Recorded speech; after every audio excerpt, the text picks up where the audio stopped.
omusajja bw'akoowa relationship ng'otawalira bwereere ate olina kyokola ne wona munaazi ebigere otawaanira bwereere era mbasaba mukazi gwe fuga omumwa gwo kuba buli kigambo ky'oyogera omusajja kasita asetingamu back one step gibeera emyaka 10 kankiddemu buli musajja bw'akubamu enkyukira katini bwe kati gibeera emyaka 10 okuyunga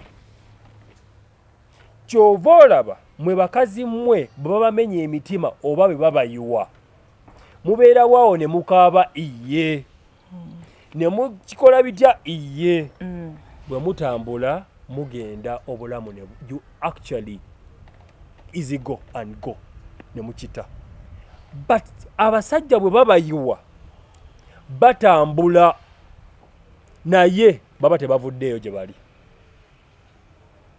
oba kitegedde kankiddemu omusajja buli lwe bamuyiwa simply walks away naye aba tatambudde. Is it the mind that stays? The mind stays. Oba kitegeera kyova olaba abasajja bali wadinga abakazi ababayisiza obubi in a very very very funny way. Nogamba omukazi n'akola omusajja okumala emyaka 10 n'ateekamu omukazi mulala mu by'obugagga byonna. It's intended. Nyo mtumanyi nti namwe mukozesa nnyo emotions lwakubeeza mwe temuziragirawo. We also emotional beings that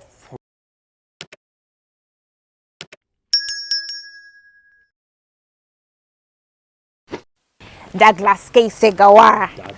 Omanyi nti ka Valentine's kakonkona. Oh yeah. And you're one of the lovers yeah, here. Definitely by the way in this particular month. No mukyala wo gw'osibotwanira mukyala wange era nze omwana oli ow'empisa era bingi nnyo byamuwanako by the way bireetera abantu abamu obujja naye me I try to copy notes tukopa notes ne tugamba why wala tayagala mutendereza tukkirize tugaane the muzungu in her actually she is because when they stand together this one can become brother what a tamulaba but it's more actually provides more warmth than her. Yeah. Naye era omusana gwakannyo singa omwezi gwakatyo naye omusana gugusinga. And by the way, beseech men this particular month wekiba kisoboka simp up a bit. Show that love, that TLC, the tula mu filimu ya. Oh yeah, let's do that. Asumagira ng'omusitulako ng'omutwala mbuliri. Sibya nyabo olimuka waawo. Omufumbireko. Kitegeera. Omufumbireko omuntu oyo. Mukitegedde nti ndooza talina lugezigezi. Taluteeka eri. Nze nabagamba ono gw'olaba agenda batomeza. Empisa zino zayogera ziba wano. Soboka mugendeeko. There's something that I really saw was really very beautiful. Waliwo abantu bastaginga couple garden. Oh, and then it's a movie night thing and painting. Yes, and painting. Oh God. Yeah. On Valentine's, I'm not available. Tuchimanyi tatsola nakukoonako. By the way, bambi mukikolako bambi akolo because we struggle a lot in this particular month developing, growing, bichibwe bityo bambi guno omwezi gwamina kwa yeah. Bambi tugubawe because that's what they want. Okay, Douglas. Photoshop and photoshoot, yeah. Photoshop oyagala bagateko okubiri ate tulabe disappointment nga gye tudda temunyonondera maka omwezi ogwalaavu guno gwennyini mubamu ne heartbreak obadde okimanyi abamu heartbreak zigenda kujja because of what they expected and they don't get it abalala nga mukama we yageze tewakipulaninze bakutune out ne bakuwa akaweta ka break up bakakuwa abaana babikyusaamu kati we get married in public we break up in public we go to court tetwafumbirwa gye baba twawulira n'abantu bayite style gani who is this lady in Nigeria Tiwa Savage bafumbirwa mu bantu bangi bayawukana mu bantu bangi teri byakwefuula. So back to my point olwaleero manya gange sorry back to the point olwaleero erinnya lyange nze Numbers Run Ahead again it's Valentine's Day. Valentine nze sokondiremu awo ka originality simanyi oba okamanyi naye nze n'eddiini gye nsoma tebabikkiriza nnyo nga obukosa amateeka gamenyebwanga tetujja gamba nti we live the perfect rules of Islam naye bagamba si birungi byava eri bantu basinza mizimu gyabwe but others say baali baagalana byabwe and the society was against it, so njagala kakirya background awo naali yakategeera kakirya background by the Valentine yeno yakyaka nnyo mu 15 is it 1537 nga king w'Ebungereza by then bali bamuyita Henry ow'omunaana making olunaku luno okubeera nga it's a Valentine's Day oba public holiday lwabako saint gwe bayita Valentine's. He's a saint? Yeah. Why? I really don't know what you mean. Ma saint manyi baba basoma eddiini bafiirira eddiini kitegeeza nti baba nabaagalana. Hey! Yeah. But that is from which religion? Catholic religion. Protestant. It was a Catholic by that particular time. Hey, Catholics singa tebabeera tebawasa bafaada. Bafaada aba bishop. But then ba saints balala nnyo ku bafaada. Oh. Ngo tunalaba ab'Namugongo they are saints. But they had families. Okay. Yeah. Hey, saint kiwe omuntu yali afiiriddwako. Omutukuvu. N'omulamu osobola okubeera omutukuvu. Tubalina abatukuvu. Batya? Yes, abatukuvu gye bali. Atakubanga muntu katamugeyanga kati goboto bo describing okubeera kinange bwe mmanyi katamukubangako saidi ayi zo bwe mmanyi someone is physically humble emotionally mutukuvu takola bibi. Yeah, and eno gundi yagenda okubeerawo ng'ono Saint Valentine's yali mulava Valentino bamuyita Valentino yali mulava and ono omusajja story gyeri eyo mujja gisomako mu kigendo obuziba ng'abantu bali mulaavu ko king oyo olunaku kalufuule Valentine's ne lukwatayo buli abagamba sematimba Peter nalukyakaza nnyo wine red and black. It's a story for another day. People will actually have aside for that. Yeah. Okay then ka intro ka kampadde so kati mpozo gambe katabo chewa naye tukajjukira tubijjukira tujanoonya ne bufirimu nga tulina ka Titanic tujanoonya obulala. I think the best movie for love that I've really ever seen is called The Love Book. Sorry, The Notebook. The Notebook. Oh yeah, I also watched that. It was a very good. It was a very good ended movie. Badly. They didn't end the way I wanted it to end. But anyways,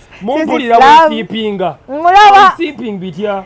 Ayongera bakakasa nti bino byekalakasiza wano. Amali. Siwe biri eri. It's a love man. Mujabere mukambwalire bakyala bamwe. Takaya amazi mu kinabiro. Nze njagala ganku.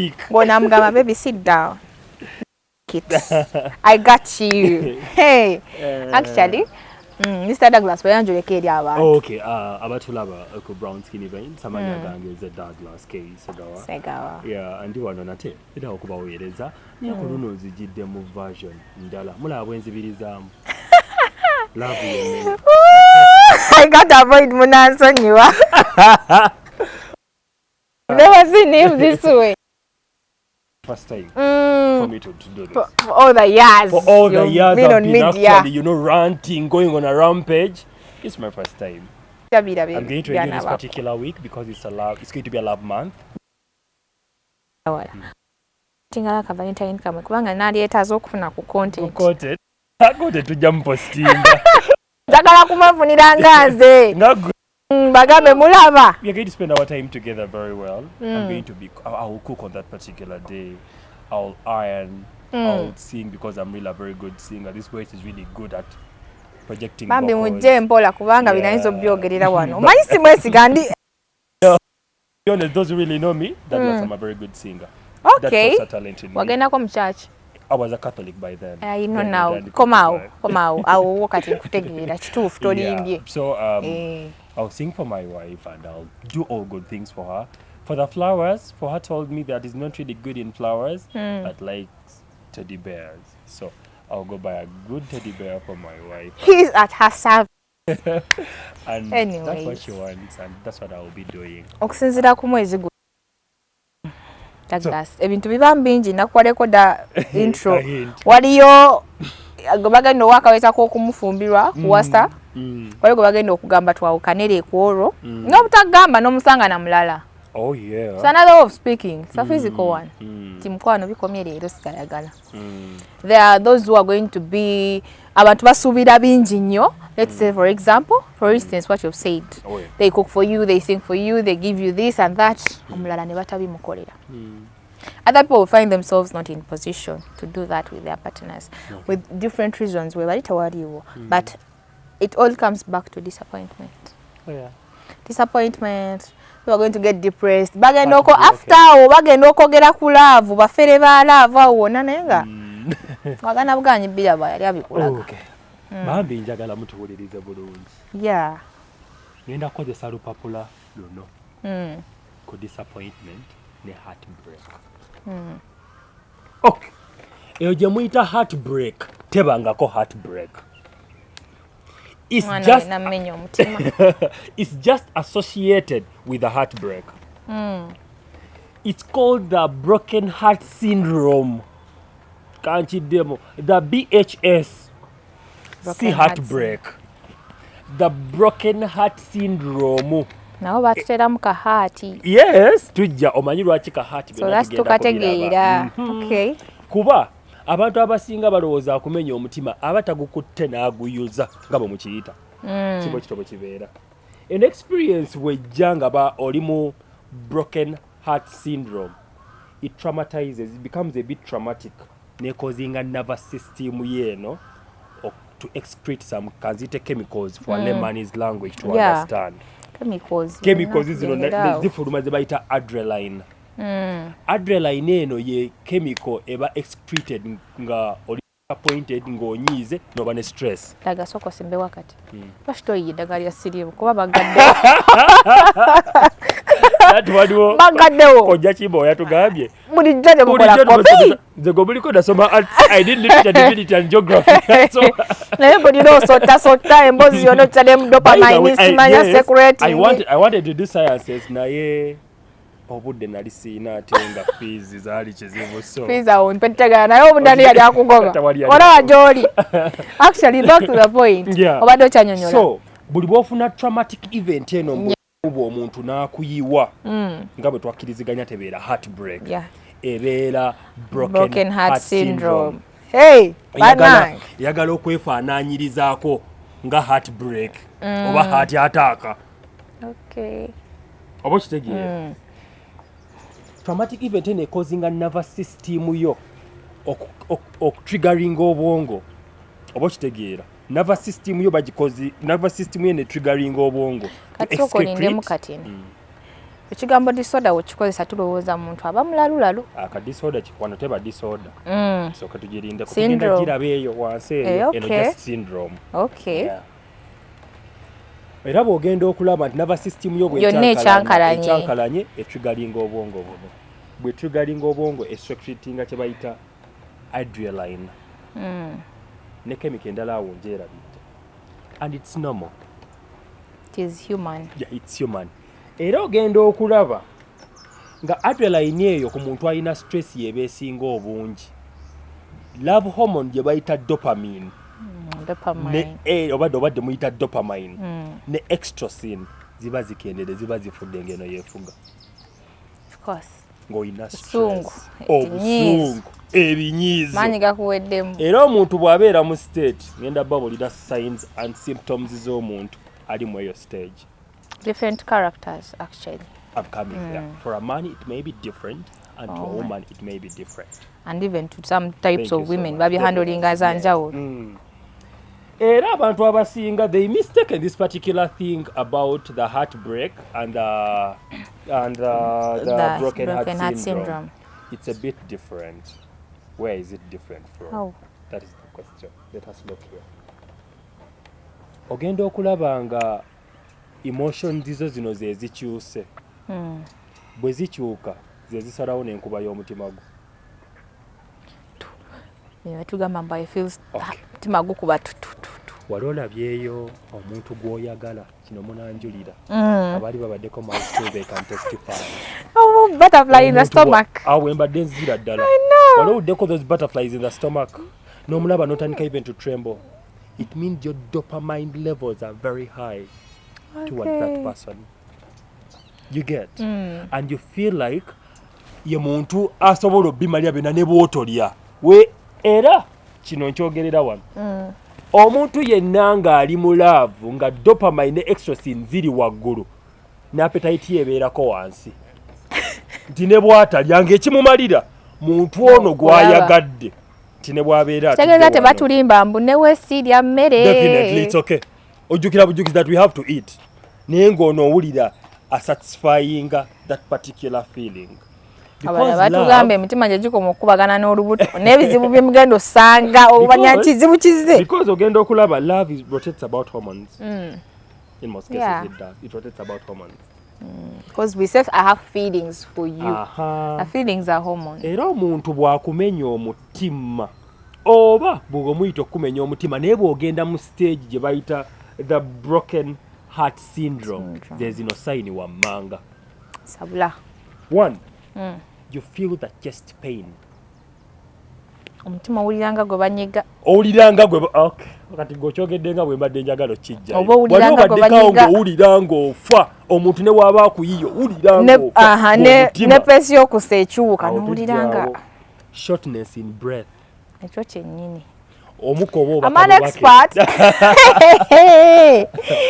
omuka guno kasita oyingiramu eyo gye muyita heartbreak nze sigiyita heartbreak broken heart syndrome the broken heart syndrome otandika okulaba ng'omukka obaka mubake olw'omuntu ono abamu kwe bava n'okuzirika because obwongo buba tebureceiving oxygen amala to function nga switchinga off lwaki abakazi bye bakyasinze symptoms zino because they feel more. We are more emotional creatures. What you tugamba wano? We are more emotional. Yeah, and the more this particular thing happens, oba bwe kibaawo ng'omuntu akumenya omutima. Low blood pressure. Omutima guno guba tegukuba bulungi. Era otuuka ekiseera nga bw'otuuka ekiseera n'okkakkana olw'okuba hormones zitandise katugamba oba zaafudde zitandika okukka. Okimanyi omuntu alina stress ebiseera ebisinga obungi heart palpitations zeeyongera bali obaddeko awo kino otuuka ekiseera nga kikususseeko n'olira ng'omutima tegukyakuba na bulungi nga guli awo oguwulira yes naye nga tegukuba bulungi nga gukuba we have this particular thing gye batusomesanga omutima gukubanga rub dub right naye nga wegukuba rub gulwawo nnyo okudda yes ekitegeera that is even how people are depressed obeera wawo towetegeera bulungi weebaka balowooza beebaka mirembe era ogenda okulaba electrocardiogram etulaga nti abantu abasinga obungi okugwa in this particular stuff they even sometimes come paralyzed. Kuba ebiseera tubiri serious nnyo weebiki tumanyi abantu bazirikamu awo kati goza lwaki abantu betta olina ava ku kalina waggulu n'avaayo naago ayi mutuyambe Valentine electrocardiogram eno eraga nti eno era eringa heartbreak eringa oba heart attack oba okitegeera because hormones zino zirotatingira nnyo kyova olaba laavu bakozesa mutima okitegeera because it's a source of emotions in most cases omusaayi gye guyita obwongo ne butwala buli kimu nekikolera era ogenda okulaba ng'omuntu ono bwe bamumenya omutima oba bwe bamuyiwa bino wammanga byebibaawo aka tubiwulirize bulungi omuntu bwe bamumenya omutima agetinga mu stage zino ezitakwatibwako wammanga first of all we bakumenya omutima si stages even oba kiyite personality oba traits oba series I don't know omuntu anakuwala steps omuntu anakuwala n'abeerawo ng'alinga omulwadde and people lose weight anti appetite efa wali efa ng'oli musanyufu obwongo tebuba stressed naye wano buli stressed tolya gy'okoma okunakuwala ebiseera ebisinga obungi n'obwongo buba tebukyafunctioninga bulungi buba tebulowooza ng'oli awo ng'olinga have you ever seen a frog hibernating? No. Ebikere birina process gye bigendamu oba amphibians for example the frogs bigenda ebihibernating nga ne kibeerawo okumala emyezi ng'esatu nga kyekwese mu jjinja nga tekirya wabula nga kissa bussa. Kitegeera nga kiri awo. Omwantu ono ali mu broken heart syndrome abanga omuntu afiiriddwa omuntu we. Okitegeera nti atuuka ekiseera nga akikkiriza takikkiriza era n'obwongo bubeera mu panic to believe kibaddewo ddala. Okitegeera era omuntu ono bw'abeera mu sadness ebiseera ebisinga obungi becomes lonely. Anti yejja ku bantu, atandika okwejja ku bantu ng'alaba is not really even worth it. Era abeera ne curiosity syndrome. Nakoze eki, namusobezza, namuvumye, kiki nakoze, nankola buli kimu. You begin actually blaming yourself. Ne bw'aba omusajja oli ye yakoze ensobi. Oba kitegeera. Ekyokusatu, you change sleep habits. Era omuntu gwe bamenya omutima teyeebaka. Zibeera very low, yeebaka bwagugumuka. Lwaki? Olwa memories ziri ze balina zijja zireflectinga. Waliwo omweyambuuza lwaki ndoota. Ebirooto biva mu subconscious mind. Kiri most likely to reflect in a dream. There I get. Okitegeera. Kati n'omuntu ono bw'aba abadde sad ng'ali very lonely, ebiseera ebisinga obungi kiri more likely to reflect in the dream. Waliwo omweyaŋŋamba nze boyfriend wange w'aba ayenda Manya ndoota ne Manya. In most cases, people who believe in extincts do not lie. In most cases, they don't. Yes, wo nange ndi ku side eyo. Tubangamba nti awo tewali sonzeewo n'ensonga awo tebivaayo bulungi. So I decided to follow my instinct. Nga omutima gwange yaŋŋambye. So, era ogenda okulaba omuntu ono changing of appetite naye ekyuka awulira nga tayagala kulya. Waliwo omweyaŋŋamba ye kyayagala kimu, ayagala kumulya mimwa. Maama. Oya, nga kyayagala kumulya mimwa. Mu byonna ate ng'ava mu heart simanya biki syndrome. Okay, in most cases, when you get that particular state, oba obeeramu a particular state, oba owulira ate ng'oyagala ennyo okusinga ne previous scenario ebaddewo. Okitegeera. Okwagala kuno kulinga ssente. Buli bw'ozifuna oba oyagala ofuna ennyingiko. Oba okitegeera. That's why abantu we baawukana ne bali. Afuna ayagala nnyo akole ekisingako, they do better. Yes. That's why they become better versions actually. True. Now, abatulaba omutima gwo guli bwe guti. When Douglas I enter your heart, or even when you enter mine. So yatugambe ne mwewe emitima ate oli n'agenda okukola kati gwoba osigaza ki? Kati you enter my heart, where do you sit? Okay. When I come into your life, yeah, you are like a paper. In most cases, if at all, toyinako togudde nnyo mu relationships zisinga obungi. Tebakuyuziza. Era omuntu gwe bayuzayuzizza bwe kibaawo teyeekanga. Hey, be bano ba quick go off bagenderawo talina budde. But if you come to a sweet guy like I haven't loved. What? I haven't loved such many women. Very many? Yeah. You're going to come into my heart when I'm actually very pure. Do you know why women are actually, they are white like this? That's why even I've used the white paper. Yeah. When women come and vibe these particular women, or even you women come into our lives, we are very transparent and very honest and white as pepper. So it's you who comes and you give me the words. Kwagala nnyo. You are mine. You are my everything. Okola buli kimu. Naye buli kyokola. These are your words. Oh God, my pen has fallen. Okay, sorry. Now, kyekola. In most cases, nga nkubuulira ebigambo olina gy'obiwandiika. white paper every particular word you use when you are talking to someone, it's being written. Whether you like it or not, ono muntu byebigambo byagenda otambulirako for the all of the entire life of a relationship.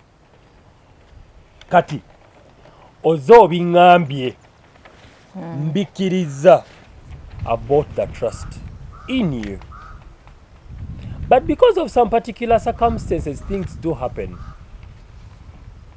Netufuna obutakkaanya. Mu relationship yonna temuba lutalo oba mu nfumbo temubaamu ntalo. Buba butakkaanya. Misunderstanding. Buba butakkaanya. Ekyaza. Kati obuzibu obuzina abantu balowooza ziba ntalo. Back to my particular heart here. Ate abeekuba. Si lutalo tetuba ntalo. Omanyi lutalo lufaanana. Tebagala baleeta kubikombola. Buba butakkaanya. Lwaki babuyita domestic violence tebabuyitawo. Oh. Yeah, there's a problem. Dini waleta akambe. So, nakigudde wuuno wano omutima gwe gulipiwa kati nze love kanjigerageranye ku bakazi kuba bakyasinze maybe okujja. That's what I can really say. Their heart is extremely very pure like this in case tatambudde nnyo. Buli mugambo kyoyogera yakiwandiika ye ng'omukyala. Naye buli heartbreak gyekoma okujja ng'afunyamu.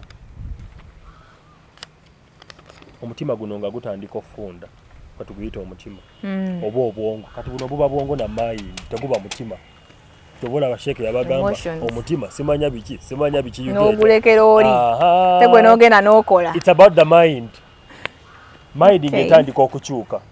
Buli bintu bino bikugwako gwe omwana omuwala tebikuleka kyekimu.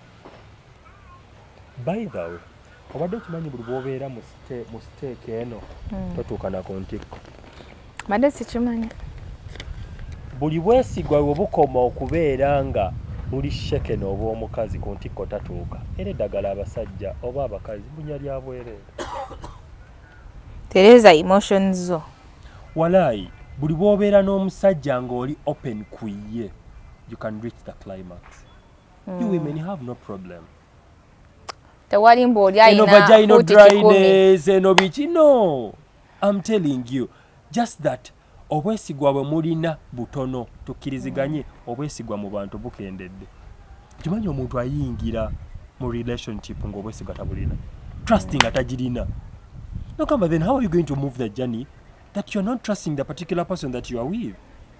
Okitegeera we wava obuzibu ate kankyogerere ku camera wano. Buli bw'oba nga toyina bwesigwa mu kintu bulabika ne bwogezaako bukweka emirundi 10. Atyo. Nahidi buli bw'oba nga teweesiga kintu ne bwogezaako kikweka kirabika. Kyoba olaba era abakazi balina tendensi eno. Omukazi bw'aba takyakwesiga akiraga. Mugamba nvudde wa mukono. Oba kitegeera. Ate yakiragirako n'ebigambo. Era omukazi bw'aba akunyooma ye akiraga. Naye omusajja bw'aba anyooma omukazi takiraga. Kakinnyonnyole. How? In most cases, men cannot forget how you treated them. They cannot. N'owandibadde okola ebintu ebirungi. Nahidi osobola okunkolera ebintu ebirungi nesobola kwerabira butya bwe wampisa obubi. Oba kitegeera bw'abasajja kye bakola asobola okubeera waawo n'agumiikiriza natayogera n'akusasula mu bbanga liri. Okimanyi abasajja bagenda okuwasa abakazi nga tebabaagala. Abamu ntujja waawo ebiseera ebisinga obungi nga tebaagala namanya nti genda kuzimba ennyumba eyo genda gisaamu omukazi mulala tokirabagako. Bulungi nnyo nga muli mu muzigo n'afuna kiba kitegeeza omusajja omu yakyogeddeko ate omumanyi omusajja bw'akoowa relationship ng'otawaanira bwereere olina kyokola ne wona amunaaza ebigere otawaanira bwereere. Era mbasaba mukazi gwe fuga omumwa gwo kuba buli kigambo ky'oyogera omusajja kasita asetingamu back one step gibeera emyaka 10. Kankiddemu buli musajja bwakubamu enkyukira katini bwe kati gibeera emyaka 10 okuyunga. Kyova olaba mwe bakazi mmwe bwe babamenya emitima oba bwe babayiwa mubeera waawo ne mukaaba iye ne mukikola bitya iye bwe mutambula mugenda obulamu ne you actually easy go and go ne mukita. But abasajja bwe babayiwa batambula naye baba tebavuddeeyo gye bali. Oba kitegedde kankiddemu. Omusajja buli lwe bamuyiwa simply walks away ne abatatambudde. Is it the mind that stays? The mind stays. Oba kitegeera. Kyova olaba abasajja bali wadinga abakazi ababayisizza obubi in a very very very funny way. N'ogamba omukazi n'akola omusajja okumala emyaka 10 n'ateekamu omukazi mulala mu by'obugagga byonna. It's intended. Naye mukimanyi nti nammwe mukozesa nnyo emotions lwakubeeza mmwe temuziragirawo. We are also emotional beings that for us we can actually regulate our emotions. Kuba omuntu waterekera ekintu ky'emyaka 10. Okitegeera. Ate nno nga takulaga naye ng'omukazi okitereka bw'otekako ebikolwa. Oba okitegeera. Kusanga. Nga bw'omujjukiza. Omwana wa neighbor. Teri kintu kikyasinze kubeera kizibu mu maka agasinga obungi nga mukazi kulagira musajja kyakkola. In most cases, that's where things lose up. Ate kankubuulire, omusajja yenna ng'alina amaka takola by'oyagala, akola bituufu bitambuza kintu. Kuba Nahidi buli bwe nnaakola ebintu by'oyagala tugenda gwa mu ntata kuba gwe ebintu bye ebibyo bisinziirira ku mpulirayo ate ng'empulira teri permanent. Oba kitegeera. That's where the problem comes in. Ate abaana abasinga oba abakazi abasinga kye batasobola kutegeera. Omusajja yayimba You Are My African Queen omumanyi. Yayawukanye ne mukazi we. Divorce is a divorce. Ne Anne. Yes, what? I've really forgotten. No. He's Two-Face. Two-Face, yeah, that one. Two-Face. Two-Face yafuelinze divorce. No, what is it? P-Square. Bwe yalekawo omukazi gwe balina abaana bameka n'agenda ne gwe bagamba yayisa ikikwate n'amufuula official. That's how we reward you. Yo. For us, we don't forget how you treated us. Yo. And we shall always do that. That's why for Valentine's, we shall pop up with women. Yeah. Men do actually pop up with women. Nete kitegeeza. Okay. Kino kanchogerere ku camera. Kanchogere mu Luzungu. Oba kanchogere mu Luganda. Obulungi bwo buyinza okuyingiza ennyumba. Naye tebusobola kuwangaaliza mu nnyumba. Kankiddemu. Obulungi bwo okuyingiza mu nnyumba kyangu nnyo. Naye okuwangaaliza mu nnyumba kizibu. Okuwangaala mu nnyumba si bulungi. Okuwangaalira mu nnyumba neeyisaayo n'ebikolwa byo. Mpisa zonna amagezi go. Keep that posted. Tugende maaso n'ebintu byaffe. Wamma. Bwe bagambe nga bwe babireka wano. Bamale batukaabirire. Ina gye tuyita depressive disorder. How is that? Kati eno ejja bweti.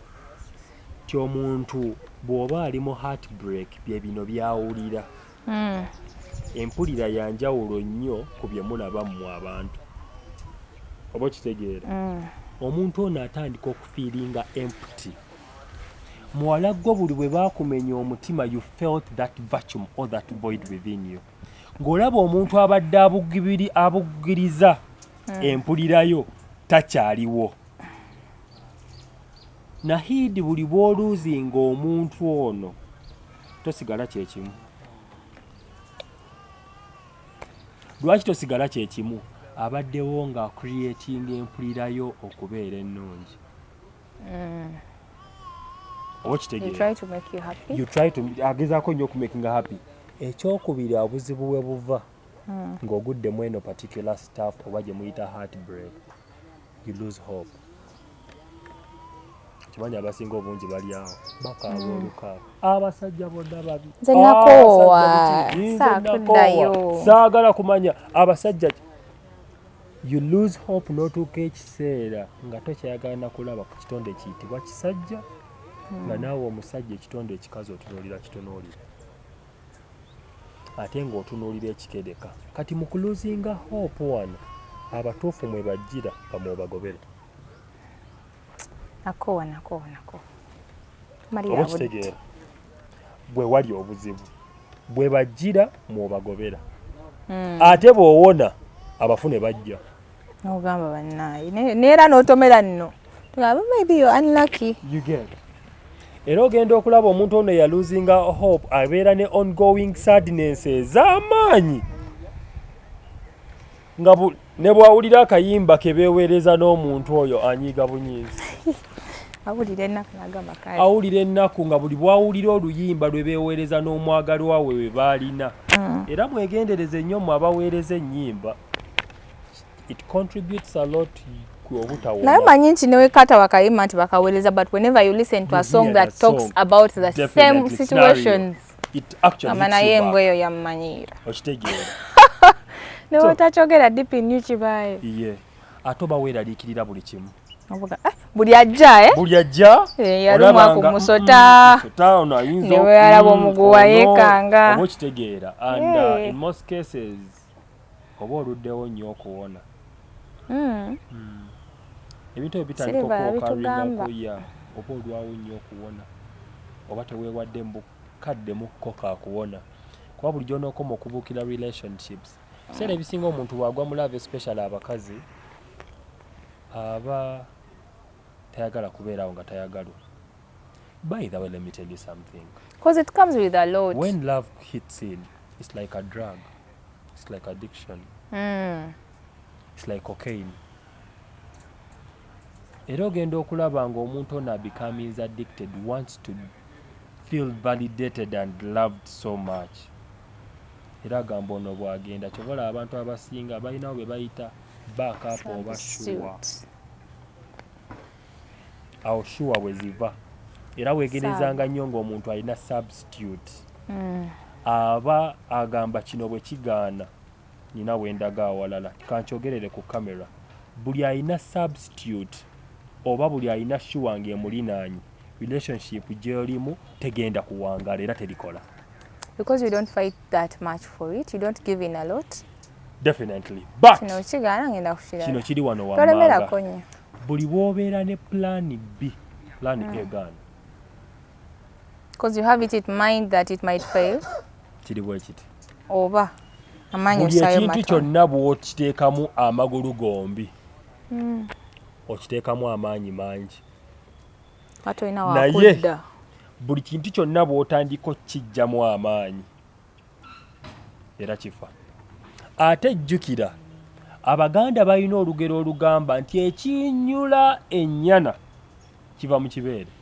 Ekikola ki? Ekinyula ennyana kiva mu kibeere. Tekajja kulya bikuta. Ekibeere oba kitegeera. Kati n'omuntu omwagalwa ono buli wabeerayo n'abalala abaawo n'ekimuyinula. Kiba kitegeeza gwali wano gwenge ebikuta togenda kuliibwa. Bakuwunyako buwunya ng'alyoka addeeri. Ng'atema. You understand? Ng'atema. Era ogenda okulaba abasinga okubeera ne ba substitute ebintu byabwe bigaanya okukola. Ate agenda okutuuka ne ku substitute naye ng'amuyiye. Substitute naye alina substitute. Nga naye alina substitute. Ate agamba ani gw'oleetera loosi. Ani gw'oleetera loosi. Gw'oli eyo onyumirwa ze ndiino sinyumirwa. So kati waawe wasingira ddala okuviira obuzibu in most cases. Era ogenda okulaba abaana abawala ogwo muzannyo muguzannye. Ate abasajja. I'm married with Impeta. I have others somewhere. Who else does that one? Kabenje ki akali mu kugwa mu laavu oba akali mu kwagala. We are going to look at the risk factors eziri mu kugwa mu relationship. Abasinga obungi gye mutamanyi. Manya ogenda kuba in most cases oba ali oguddeko mu kwagala you are going to have the budget actually you're having a history of depression. Wadde kimanyi osobola okubeera mu love n'omuntu naye ng'oli mu depression. Mbuuza nga kikusumbuwa ng'oli mu kutya.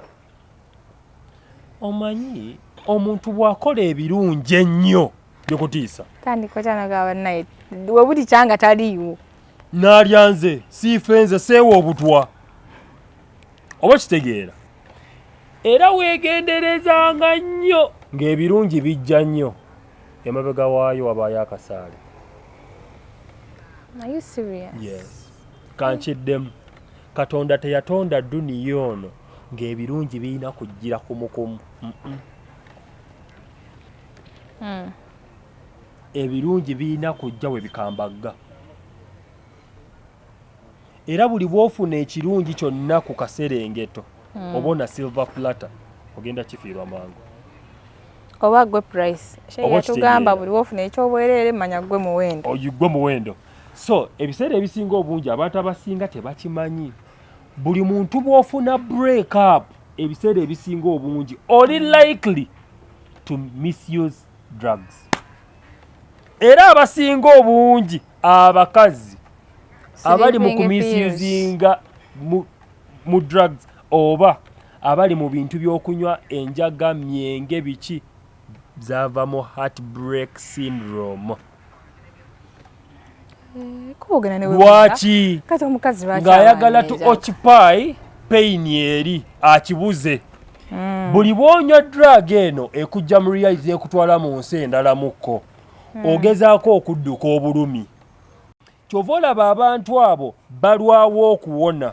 Ate bw'alwawo okuwona aba afunye ebintu bibiri. Kiwundo okibika ekifo ky'okukala nekivundira munda. Beba abantu abazibu okwagala. Era basajja mmwe mwegendereza abakazi abanywa omwenge. Nkiddamu basajja mmwe kababe n'abakazi mwegendereze nnyo bapatanazi bammwe abanywa omwenge. Ebiseera ebisinga baba balina bye babikka by'otasobola kumanya.